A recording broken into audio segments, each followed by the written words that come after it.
Got Ebro, Laura, and Rosenberg. Ebro in the morning. I want to introduce everybody. Yo, it's interesting too because it's the first day of Black History Month, and we have a young black, I think, billionaire who's building a stadium in Connecticut. Who is I believe, a Harvard grad. He's a tech CEO. He's a great husband and father and family man, and he's started a soccer team. MLS pro soccer team, or at least a franchise, MLS Next, right, in Connecticut, right, Andre? Yeah, MLS next role. A couple of things though. I'm not a billionaire. I've No. done pretty well, but I'm not quite a billionaire.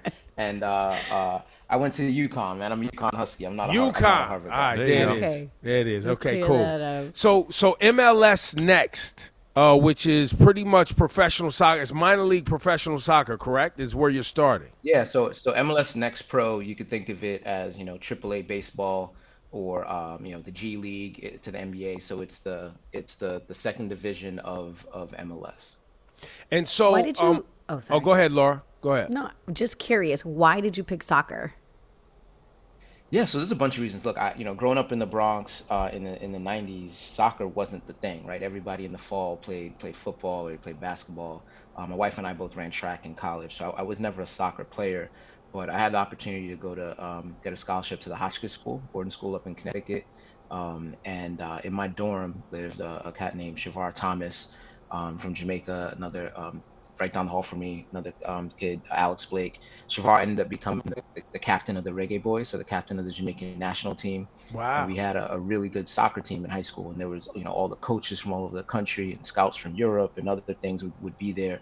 And so you just became a fan of your friends, right? They went off to the under Right. 17 World Cup, and the whole school was cheering for them. And then going to UConn led the country in attendance for Division One soccer as well. So even though I ran track, athletes would all support each other. Um, and so really just the fandom. And then when you look at the change in demographics and youth participation in sports in the country, soccer is really the fastest growing opportunity in terms of sports ownership. And then Connecticut being a resident in Connecticut is the most underserved and kind of the most densely populated and affluent media market in the country without any NFL, any NBA, MLB, NHL, or MLS. And it's amongst the top viewers of soccer in the country. And so when I put all those things together, it just seemed like a transformational opportunity. I love this. So, Andre, the MLS Next Pro, if I, like, we had this conversation. I forget, I think it was Mbappe just a second ago, got that stupid offer from like the Saudi Arabia, I don't know, it was like $1 billion contract to go play. He turned it down. But at the time, it's kind of like, yo, parents, I know your kid likes, basketball or football, but are you seeing what's happening in soccer around the world? Maybe we need to, if you're interested in, participating in professional sports and you want to make a lot of money, it feels like soccer's the direction things are going, at least internationally. Do you feel like this is an opportunity for young families or just young people in general to get involved in professional sports? Yeah, no, for sure. Look, I think there's a couple of things, particularly when we talk about the domestic opportunity in the US. It's really going to be unprecedented between now and the end of this decade. So this summer you have Copa America, right, which is one of the largest tournaments in the world. So you're going to have Argentina and Brazil and all those teams coming up and playing in the US. Then next year you have the Club World Cup hosted in the United States again. Then 2026 you have the World Cup hosted in the United States. 2028 you have the Olympics, so both men's and women's soccer tournaments. Wow. And so you have, four of the six largest tournaments in the world will be hosted on U.S. soil just over the next 4.5 years. So when you talk about the exposure for kids, I think, there's more professional soccer leagues in the world than there are basketball. There's, virtually no professional football leagues in the world of any sort of real size outside of the U.S. and Canada. Baseball is increasingly becoming global, but in the big scheme of things is marginalized to only really 20 countries that have any sort of real baseball playing. And so soccer is far and away the largest sport in the world, and I think the United States is catching up. I think the challenge has been, particularly when you talk about working class areas or urban areas, is a lack of access for kids to be able to play soccer and get good coaching. We're the only really large country in the world where it's pay to play. right? Growing up in the Bronx for me, you could play police athletic league basketball for $20 registration, right? And Right. there's a basketball court in every neighborhood in New York And then you City. just show up Um, with your shoes and you could play. yeah, yeah. Soccer is a lot less accessible in urban areas. You don't have the fields or the pitches to play on. The teams sometimes are four, five, six, $7,000 a year to be on any of these Wow. travel teams. And so one of the things that we're doing is we're launching a free youth academy in Connecticut as well, which I think will just open and widen the pool for access for kids to be able to play. Two of my nephews play competitive soccer on the Jersey side. Uh, Caden, he actually goes to a like one of those, one of those high end schools recruited him to go like an academy in Jersey, right? And then Hmm. he went to MLS next, and then they offered him and his family, opportunity to move to Colorado. Like literally at 16 years old, moved to Colorado with his family and start, training to be on the professional level in the MLS. And then every weekend his family's driving to Philly, Maryland, so even that as, and they're a family of six. And dad has a job, mom has a job, but they're a two parent home trying to share riding and commuting and dropping off, and this kid's got to go over. How do parents have time? Because not just the money to be in soccer, but the time to actually get your kid in these competitive outlets to even get into the professional system of soccer in the United States. How is that even possible? Yeah, look, I mean, there's no way to sugarcoat it. Regardless of, you could be wealthy, right? It's still a sacrifice. But I think, look, it doesn't matter if it's soccer or if it's tennis or it's high level elite for any sort of sport or passion. I think it doesn't matter race or political affiliation. Parents always want opportunity for their kids, right? So Right. people will pack up in that car and sacrifice their social life and spend their whole weekend to go support their son or their daughter doing something. That's not going to change, right? Just having more resources or making the game more accessible to kids. That's not going to change the sacrifice that parents make for those opportunities. I think that the reality though is 99% of the kids aren't going to be on that elite level, Mm-hmm. right? So sometimes it isn't just about the elite players that can become pro. Obviously, we're going to focus on our academy on those kids because you're trying to build your pipeline of professional players. But I think there's still the larger opportunity in terms of like community and what's going to impact most parents is having the resources for that local team in Bridgeport, Connecticut, or in Stamford, Connecticut, or New Haven, or in Port Chester, or in Mount Vernon, or all these places where just more kids can play, and a lot of that is local. So you're not, that's you just need 2 hours on a Saturday afternoon, right? Right. And so I think, uh, both my wife and I were D1 athletes, right? We both ran track at UConn, where we met. I can't fathom if my parents, when I was growing up, in the Bronx, if my parents had to pay five, six, $7,000 for me to play a sport, or frankly, the travel that you're talking about. I think what a lot of people know is, my dad almost never was able to make it to. I think I can count on less on two hands how many times my dad came to a basketball match or a track meet because he Mm. was working, right? Right. So a lot of families can't make that. So it's traveling with the team, it's traveling with the parents of another family and stuff like that. But I think the bigger opportunity too is really accessibility even to going to the pro game, right? I maybe had a couple of times I went to Yankee Stadium to the $6 bleacher seats in the behind center field right back Right. as a kid. But most families in the tri-state area can't afford to go to Giants and Jets and Knicks and all these games and stuff like that. And so I think one of the opportunities too, in terms of why we're building this new stadium in Connecticut, is accessibility even to go see professional sports, right? A lot Right. of families don't have that time to commute 2 hours, 3 hours to Boston or New York and that expense. So I'm really excited. The feedback has been amazing from the community. So when is the stadium? When will it be built, or is it already built in Bridgeport, Connecticut? So I was when we were getting ready for this, I saw there was a major announcement of the MLS Next Pro. Uh, I guess they're calling it what is it? CT United. Yep. Yeah. CT United FC is the name of the team. We secured control of about 20 acres of land on the water in Bridgeport, Connecticut. And it was an old Greyhound dog track. that's Okay. been closed for some time. So, what we're trying to do is tear it down pretty soon over the next few months and do some remediation.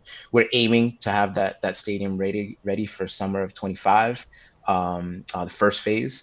It is an aggressive goal, but it's something that we've been working on for over 3 years, and it's I think I appreciate more so now than I would have 3 years ago how difficult it is to find 20 acres of land in the northeast of the United States, close to a highway and close to public transportation. Right. We're really excited about what we've been able to secure and kind of the opportunity it is for that stadium.